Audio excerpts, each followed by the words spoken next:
Since the middle of last year, I've been working nights. This has given me a lot of time for listening to lectures, audiobooks and podcasts. One of my favourite podcasts is The Thinking Atheist. I never miss an episode, and I've caught up with the entire back catalogue all the way back to the very first show with Aaron Ra. For those who aren't familiar, they are a combination of interviews, phone-ins and ramblings which are always interesting and entertaining. The man behind The Thinking Atheist, Seth also has a YouTube channel and has produced many excellent videos, which in my sometimes not so humble opinion, should be shown on primetime TV. There is one in particular which gives me goosebumps because it's scarily true. It's called Welcome to This World. Here's a short extract from it, but I encourage anyone who hasn't seen it to check the link in the description and watch it in full.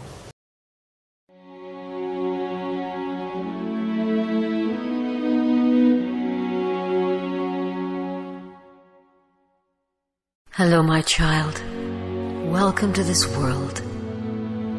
Before you grow up, there are a few things I need to tell you. You were born corrupt. You were born a sinner, and the wages of sin is death.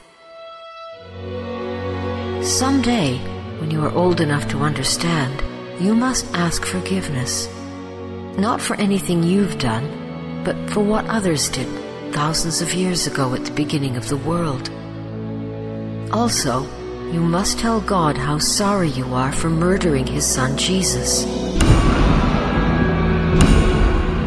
I know, it happened generations before you drew your first breath, and it was ultimately part of God's divine plan, but the responsibility is yours.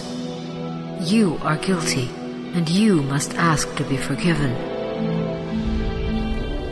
So, I'm a big fan of The Thinking Atheist, and I would encourage him to keep up the good work. His growing popularity has meant that a lot of his free time is taken up with managing his websites and public appearances and speeches, and I can sympathise with him feeling worn out a lot of the time. If you're watching this, Seth, don't overdo it, and know that at least one person in Scotland appreciates what you do. It's impossible to keep everybody happy all the time. Some people don't like the fact that he has callers on his show, but I for one think it's a winning format just the way it is. The main reason I'm making this is because of something Seth said in a recent podcast. He's thinking about one day making a feature-length documentary, or a long-format video, I think's the way he put it. I really hope that he is able to do this, and I'm confident that if he does, it will be good. I thought that he should do something like this for a while, and hearing him mention it encouraged me to throw in my 2 cents worth. My idea, if Seth hasn't thought of it already, is that he should see if he could bring philhellenes on board as a collaborator or science consultant. Phil has been on the podcast himself, so they do know each other. My thoughts are that their creative skills would complement each other, and that the resulting awesomeness would have even wider appeal and be seen by a very large audience. Philhellenes has made many excellent videos himself, although for technical reasons I believe hasn't uploaded a new one for a while. In case any of you don't know who Philhellenes is, here's a short clip from Dust That Sings. Religion has amazing powers.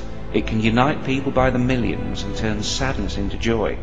It can soothe the shattered heart and triumph over mountains of contradictory evidence and inspire rapturous belief where none seemed possible before.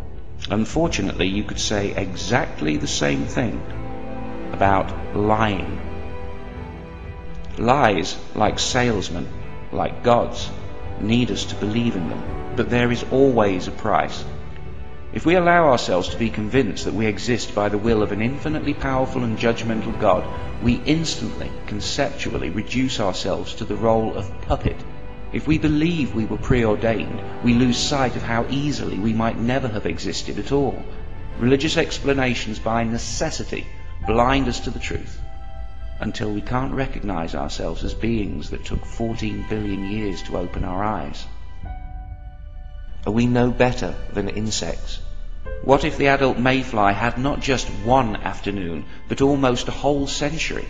What if they were not simply bugs, but beings with minds capable of almost godlike knowledge?